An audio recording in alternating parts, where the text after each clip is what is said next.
Welcome and thank you for attending our December Gift a Book event. We are really happy you're here. I'm excited to share with you 5 award-winning books and the authors that have written them.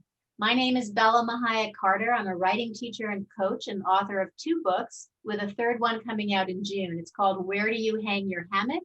Finding Peace of Mind While You Write, Publish, and Promote Your Book. It's being published by She Writes Press, which is an independent publishing company founded to serve women writers everywhere. And all of the writers that you'll be listening to or that you'll have the opportunity to meet today are She Writes Press writers. And these authors, they originally had planned to participate in the Los Angeles Times Book Festival in April. And of course, COVID kind of squashed that plan and it was postponed until October. And then in October, it was postponed indefinitely. But meanwhile, these women read each other's books, loved each other's work, and really just wanted to come together and do a special event. And they thought, well, December is time for the holidays. People are buying gifts. They're wondering what to get. And there's really nothing like a book as a gift. They were inspired by Garrison Keillor's quote, "A book is a gift you can open again and again." So I would like to just take a few moments and talk to each of these authors. It's a great opportunity for you to hear from these talented women writers about their process, about their book, just to give you a little taste so that you'll have an idea of what gifts you might be able to give to the people on your gift list this holiday season. So I'm going to start with Romelyn Tillman, a freelance. Oh, and I'm going to show you her book, which is such a stunning cover. I just absolutely love this. And I'm going to come over here and read her bio as I'm showing you this book. She's a freelance writer and arts management consultant whose debut novel, which is this, To the Stars Through Difficulties, tells the story of a group of contemporary women who join forces to revive a library and art center in a small town destroyed by a tornado, inspired by found journals recounting the original building of the Carnegie Library. Romelyn, please tell us what compelled you to write this story. Well, many years ago, actually many decades ago, my first professional job was working with local arts agencies in the state of Kansas. And if you know anything about Kansas at all, you know that most of them were very rural and very remote. And I came across the fact that there were 59 Carnegie libraries built in Kansas in the 1910s. And some of the arts councils I was working with were actually converting those Carnegie libraries into art centers. And in that process, I began to see some of the journals. And it dawned on me that the mostly women volunteers, there were lots of volunteers, but they were mostly women who were making the arts councils happen, were not unlike the women who had made the Carnegie libraries happen in the 1910s. And it was a story I always wanted to tell because as I worked with the women of the later 1900s, I was really struck by how much they found their own self-esteem and power in the volunteer work they were doing in their communities. Wow, that's beautiful and so relevant to all of us today. I just wanted to ask you one other question. What's the most unexpected response you've gotten to your novel? I've gotten so many. It's just really been quite wonderful. The prizes, the readers. One reader said that this was her favorite book about bookshops and libraries. And then I thought that was nice, but then she sent me an Excel spreadsheet with the 75 to 100 books that she'd read on the subject.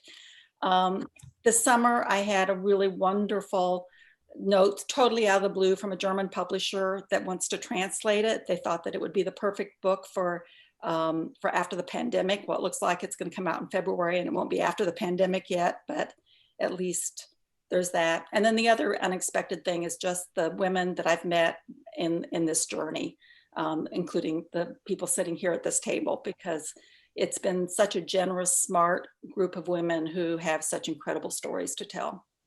Oh, thank you so much. I love hearing that. The next author that I'd like to introduce you to is Kimberly Robeson, and I've actually read this book. I was at her book launch event, and it's just incredible. It's so magical and wonderful, and it's also an award-winning book. And I'm going to read Kimberly's bio. Kimberly Robeson, a Greek-American professor of world lit and creative writing at Los Angeles Valley College and co-advisor of the college's LGBTQ+ club, brings her native mythology to her debut novel, The Greek Persuasion, a fascinating story of a woman's international search for love and sexual identity. Kimberly, what was the particular drive behind your decision to write this book? I've always cared about and was very interested in the roles of women. And so in 1998, when I wrote my master's thesis, I looked at the institution of marriage via Senegalese and Nigerian literature. And then a few years later, I was also talking about the institution of marriage with my dear Yaya, my Greek grandmother. And she told me a little bit about her life in Alexandria in Egypt. And at that point, I knew quite a bit about my mom's life and how she came to marry my father. And so I started thinking about all these ideas of choices and women of different generations, women from different places in the world, and how I'm so happy that today, you know, young women, women in general, we have so many more choices. And so this kind of set me on a path of imagining a protagonist who's in her 30s, and she is looking for her other half. And at the same time, I had just read Plato's Symposium, and there's this wonderful Greek myth about a Zeus who cut these ball people in half, and now we roll around the earth and we're looking for our other half. And so I took the ideas of the mythology, some of my matriarch stories, and I put it together in a novel that I thought really talked about women and choices and this idea of identity and coming into yourself and becoming whole. So it is about the other half, but it's also about, you know, identity and becoming whole alone too. Oh, it's great. I love that. Yeah, absolutely. I felt that when I read it. It's just beautiful. I have one more question. Your protagonist has various romantic relationships with other characters, crossing boundaries of culture and gender while looking for her soulmate. Can you tell us why this is not a typical love story?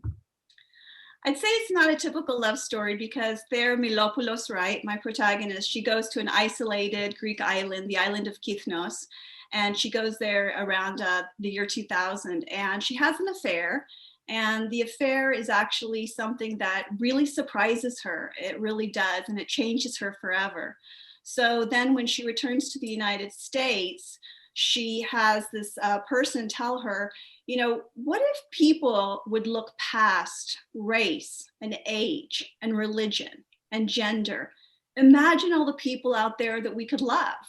And so this is a story that is about a woman looking for her identity. It's a story about sexual fluidity, but it also is very much a story about choices and how women, you know, feel whole. Because I think in our generation, at least my generation, there was this enculturation of becoming a mother and getting married. And so what happens, you know, when those things don't naturally happen for a woman? And I don't say natural, but if those things don't happen, and how we can have a lot of adventure and happiness in our own life. And then the last thing I want to say is my book is absolutely a virtual vacation to Greece. You get to go to the island of Kithnos, you get a little taste of Athens, you also get to go to Meteora, the beautiful monasteries. So I hope you cuddle, you know, with the Greek Persuasion and get to go on this virtual vacation, at the same time get a little bit of a love story. Oh, that was beautifully, beautifully expressed. Thank you so much, Kimberly. Okay, the next book I want to talk about. Oh, I love this cover so much. I'm so excited to show this to you. This is Judith Teitelman's book, Guest House for Ganesha. And oh my goodness, I can't wait to read this book. I'm so excited. I was so happy to get it in the mail the other day. Judith Teitelman is an organizational development consultant, educator, and facilitator specializing in arts and cultural organizations and individual artists. Her debut novel, Guest House for Ganesha, is a magical realism tale of love, loss, and spirit reclaimed. Its tagline is, I love this, left at the altar, spurned, what does that do to a young woman's heart? And why would a Hindu god care? Okay, so Judith, I have a question for you too. Okay. My question is, with this lead in, I'm fascinated to know the compelling reason behind telling this particular story. Okay, thank you. Well, I have to start out and say I never intended to be a fiction writer. I very much consider myself yet another accidental novelist. I've always been a writer. I've been a published author of many business essays and articles and such, but creative writing was never part of it. But as we all know, life journeys takes us in directions that we don't anticipate and that we never could have conceived of or imagined. And that's how I ended up here. And the significant spark that created the gist of this story was finding out in 1984 at the family luncheon following my maternal grandmother's funeral that she, when she was 17, had been standing under the wedding chuppah waiting for her beloved, and he never showed up. He had run off with the wealthiest girl in their village. Mm. From that point forward, she was embittered and dark. And I only knew my grandmother as this mean-spirited, bordering on nasty woman. And trying to be understanding, I had always factored in, well, she lived through World War II, she lost a huge percentage of her family and friends and such, and that had likely hardened her irreparably. But no, it had been love, or more precisely, lost love, devastated love, something that each of us inevitably at one time or another have experienced, and that had made her callous and unyielding and unrelenting throughout her life. And that had informed all of her actions. But very importantly, it made her a survivor. Whereas most of the people she knew, friends and family, did not survive World War II, she did survive. And I was truly shocked. And honestly, it was the first time that I had real compassion for my grandmother. And after those thoughts pushed aside, it came to me, I said, this would make a fascinating novel. Never in a million years thinking that this is something that I would write myself. Oh, I love that story. That's really very moving. And just one little follow-up question. How did you determine the surprising pairing of a Jewish protagonist and a Hindu god? That's so interesting. So we fast forward nearly 18 years when I was pretty much literally dragged into a friend's new writers group. And it was there that the story began to take shape. And from the onset, I instinctively knew that the story had to be couched in something larger than just omniscient narrator, but a Hindu god. And that was really the ideal coupling of my protagonist's story and journey through Europe and my lifelong interest and passion with Eastern philosophies and religions overall, and the Hindu god Ganesha in particular. And to me, it seemed like a natural pairing. And this is most especially true because I don't consider my novel a Hindu book or a Jewish book. It's really about being human. And the story's thrust is about how one responds when devastated by love, no matter one's culture, nationality, orientation, or religion. We have all experienced heartbreak, and that's universal. And Ganesha represents universality. Esther Grunspan, my protagonist, is one story as part of that wholeness. Wow, I can't wait to read it. That sounds incredible. Thank you so much. Thank you. Thank you. Okay, the next book is from Dr. Marika Lindholm. And this book also looks incredible. I'm going to read her bio. A trained sociologist who founded ESME.com, whose mission is to ignite a social movement of solo moms. She's the co-editor of We Got This. This is the book I'm holding up, a collection of essays by 75 solo moms who share their resilience and setbacks, embarrassments and triumphs, with the powerful message that no one, not even those mothering solo, is truly alone. Wow, I'm so excited to hear you talk, Marika. Tell us a bit about the motivation behind putting this anthology together.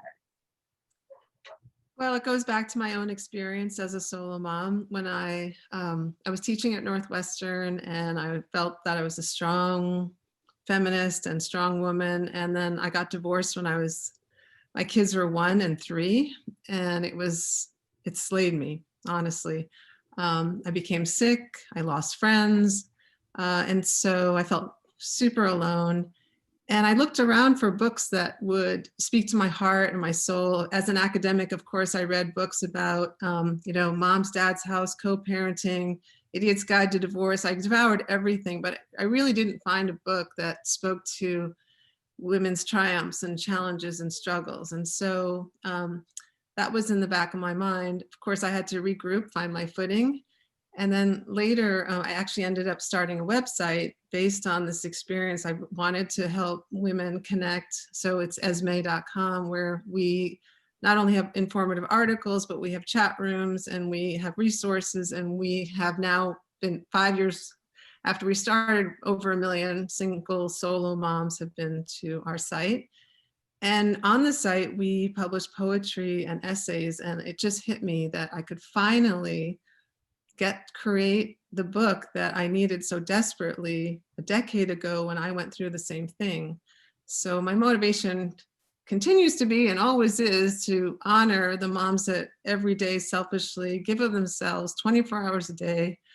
I've worked on behalf of this community. I'm remarried now. I have 3 more kids, but I still consider myself always a solo mom. And I use that term solo mom because the women in the book and on my website are divorced, they're widowed, they're solo by choice, solo by circumstance. And so it's a really broad community of women that support each other every day.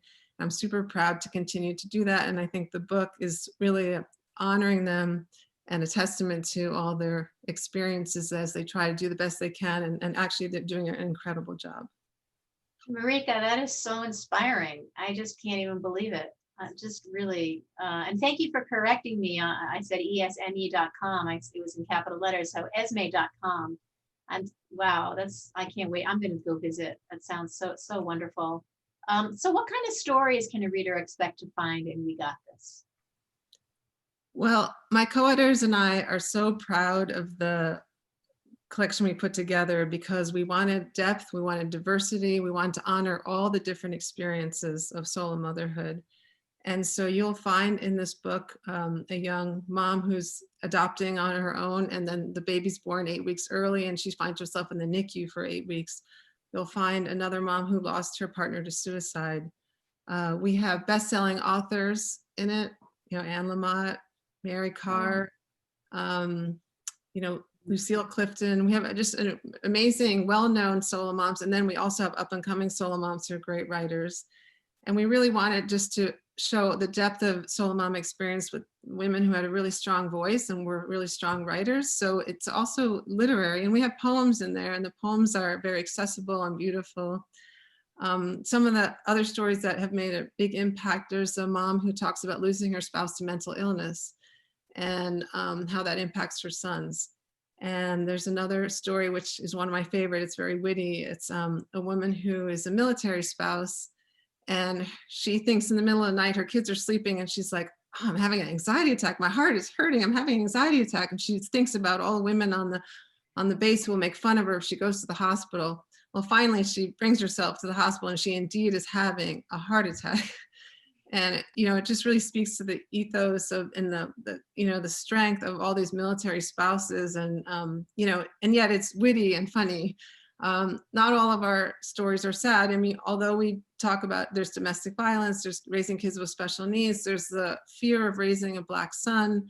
There's a lot of stories about, finding love after heartbreak, whether it's loving someone of the same gender, loving, someone of the opposite gender, or loving yourself. We explore a full gamut. One of the funnier ones is, and we have Amy Poehler in our anthology, and people have written that this one is even funnier than Amy Poehler. Sorry, Amy, but a woman writes a story about sexting at a soccer game, and she's like giving out snacks. She's giving out, the water bottle, and she's like, "Good job, son," in the middle of sexting with this guy on Tinder, and it's just, trust me, it's hilarious. But what I've learned about the book is that not only solo moms can appreciate it, there's such human and stories with distinctive voices that almost anyone can find something that they can relate to. But I do want to say that most of us do know a solo mom. And if you do know one and you love one or you care about one, this is a book that will give her a sense of community. It will give her a sense of, being honored and respected. And so I just think it's a wonderful way. It's the book I always wanted. Let's just put it that way. And so I'm really proud of it. Those are the best kinds of books. And I love that phrase, solo mom. Did you coin that term? I did. I decided very self-consciously that single mom had been stigmatized, and then, it was a pejorative connotation in the press and among politicians. And I really wanted to use solo mom to encompass all the women who are doing that heroic job of raising kids on their own. Wow, that's great. That's really inspiring.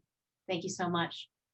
All right, our fifth and final, last but certainly not least, author is Lorraine Devon Wilkie, and her book is The Alchemy of Noise. What a great title is that? Oh my goodness, I love that. Thank you. So I'm going to read you her bio. A longtime writer and performer in several mediums, whose third novel, The Alchemy of Noise, takes on issues of racial injustice, police profiling, and the complexities of falling in love as an interracial couple. Wow, if this isn't timely, I don't know what is. Lorraine, given the gravity of this particular story at this particular time, what compelled you to take it on? Well, I actually lived my own version of many of the plot points of this story when years ago I was in an interracial relationship, and the proximity gave me the opportunity to witness my partner's experience with racism on a daily basis, whether it was police profiling, brutality, false arrests, disproportionate justice in the legal system, and even the kind of stuff that happened between friends and family circles. And it was a real wake-up call for me. And then, fast forward many years, and one only needs to look around to see that all of those things are still happening. And I reflected back on my experience, and I realized that I had a pretty unique perspective to share, particularly with people who lack the proximity to really understand what's going on out there, or the ones who want to ignore or deny it. I think it was during the George Floyd protests that comedian Wanda Sykes said, "We need white people to tell white people to stop being racist." And that really struck me. And I consider my book, though it's entertainment and though it's fiction, to be my response to that call to action. And I hope that, certainly I hope that readers just enjoy the read, but I also hope that they're illuminated and maybe even inspired a little to dig deeper into those issues and become a very active member of that conversation. Wow, well, you are certainly in a unique position to educate us on this subject. So I'm really looking forward to reading this book. Thank you. Thank you. Tell me, what will people find most surprising about your story, do you think? That at its heart, it's a love story. Despite the drama, despite the suspense, despite the socio-political statement, it's a romantic, sexy, complex story about two people who meet and fall in love and are immediately thrown into this chaos that forces them to question everything and everybody in their orbit, including each other. And I was thinking about this one reviewer. She had a line in her review that really resonated with me, and I pulled it out often and used it because it's so encapsulated to me the essence of the book. And she said, "This is a story that asks if love can bridge the distance between two Americas." And that really is it for me. And I hope that readers looking for a compelling story will want to find out if these two characters actually do. Oh, wow. That is so profound. Thank you. Amazing. That's just incredible. Well, thank you, ladies, for sharing yourselves and your stories and these incredible books. I mean, it's just no wonder they've won, some of them have won multiple awards. So at the end of this video, there's going to be a list of the author's Amazon pages and their social media. You can visit their websites. And I really hope that you'll pick up copies of their books, for your friends and your family, and even for yourself. It's just a wonderful time to read right now. And I think that we can all be inspired by what these ladies are sharing. And I think Garrison Keillor got it right. I mean, I think a book really is a gift you can open again and again. Happy holidays, and thank you for being with us today.